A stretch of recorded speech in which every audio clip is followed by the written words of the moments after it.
কখনো কাউকে বুঝাতে পারিনি এই দেশের ঠান্ডা আর বাংলাদেশের ঠান্ডায় অনেক পার্থক্য। এই যে দেখো রাতের ঠান্ডায় বেগুনগুলোর কি অবস্থা। আসসালামু আলাইকুম, কেমন আছেন আপনারা সবাই? আলহামদুলিল্লাহ, আমি তো অনেক ভালো আছি। এই যে দেখতে পাচ্ছেন পাশে বেশ কিছু লাউটাও নিয়ে বসেছি। স্লোলি এখন শুরু হয়েছে বাগানের গাছে যে সবজিগুলো আছে, যেগুলো অলমোস্ট পেকে গেছে, সেগুলো তুলে বাগানটাকে সর্ট আউট করা। আজ আপনাদের সাথে নিয়ে কিছুটা বেগুন হারভেস্ট করব, ভাবলাম আপনাদের সাথে শেয়ার করি। এদেশের ঠান্ডা বাংলাদেশের ঠান্ডা এত পার্থক্য, গত 19 বছরে সেটা বুঝিয়ে কাউকে বুঝাতে পারিনি। তাই আর চিন্তা করেছি কাউকে বোঝানোর চেষ্টাও করব না। যারা না বুঝার তারা কখনোই বুঝবে না। তো চলেন আপনাদের সাথে নিয়েই আমার বেগুনগুলো কালেক্ট করি। যেই বেগুনগুলো বীজের জন্য রেখেছি সেইগুলো রেখে বাকি বেগুনগুলো চেষ্টা করব আজ আমি তুলে ফেলতে। এই যে দেখতে পাচ্ছেন এই পটের বেগুনগুলো, এই যেগুলো হচ্ছে প্রীতম বেগুন। তো এই বেগুনগুলো যেগুলো আর কি আমি বীজ রাখবো সেগুলো রাখবো। বড় বড় বেগুনগুলো আমি রেখে, এই যে দেখেন বড় বড় বেগুনগুলো রেখে যেগুলো ছোট ছোট আছে সেগুলো তুলে ফেলবো।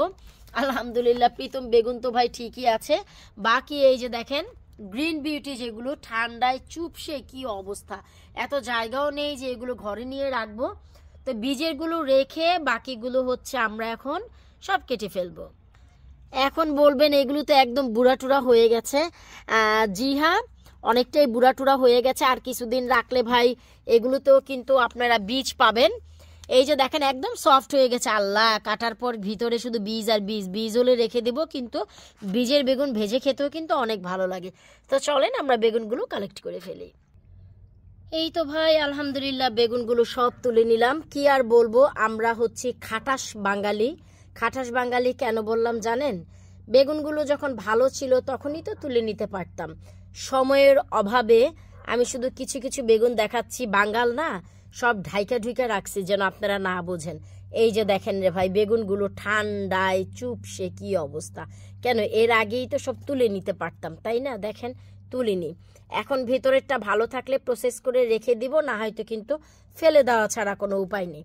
আর ওই যে বেশ কিছু ভালো আছে, এই যে প্রীতম বেগুনগুলো, মাশাল্লাহ প্রীতম বেগুনের ফলন আমার এইবার এত এত এত হইছে রে ভাই, যা বলার মতো না। আলহামদুলিল্লাহ না বললে তো আল্লাহ বেরাজ হয়ে যাবে। অনেক হইছে। আবার এই যে এই বেগুনটার ফলনও অনেক হইছে, এই যে দেখেন। তো এই হচ্ছে ভাই আজকের কালেকশন। এখন হচ্ছে এগুলো সব প্রসেস করব ডিপ ফ্রিজের জন্য। আর গাছে যে বেগুনগুলো রয়ে গেল এগুলো হচ্ছে বীজের জন্য। অনেক ধরনের বেগুন রয়ে গেল, প্রীতম বেগুন, গ্রিন বিউটি, সাদা ডিম বেগুন, তাল বেগুন, তারপরে হচ্ছে লফা বেগুন, গোল সবুজ বেগুন, তারপরে হচ্ছে গোল পার্পেল বেগুন, অনেক বেগুন। যেগুলি বীজের সেগুলো হচ্ছে একদমই আলাদা, সেটা ধরলাম না। আর যেগুলি বীজের না সেগুলো তুলে নিলাম যেন নষ্ট হয়ে না যায়। তো আশা রাখবো আপনাদের ভালো লেগেছে। আর বেগুনগুলো কিভাবে প্রসেস করে পরবর্তী বছরের জন্য রাখি আমি প্রিভিয়াস দুটি ভিডিওর আগেই সেটা শেয়ার করেছি, আপনারা সেখান থেকে দেখে নিতে পারেন। আশা রাখছি আপনাদেরও উপকার আসবে।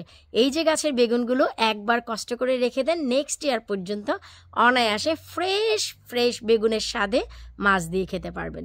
বিদায় নিচ্ছে আজকের মতন, আল্লাহ হাফিজ।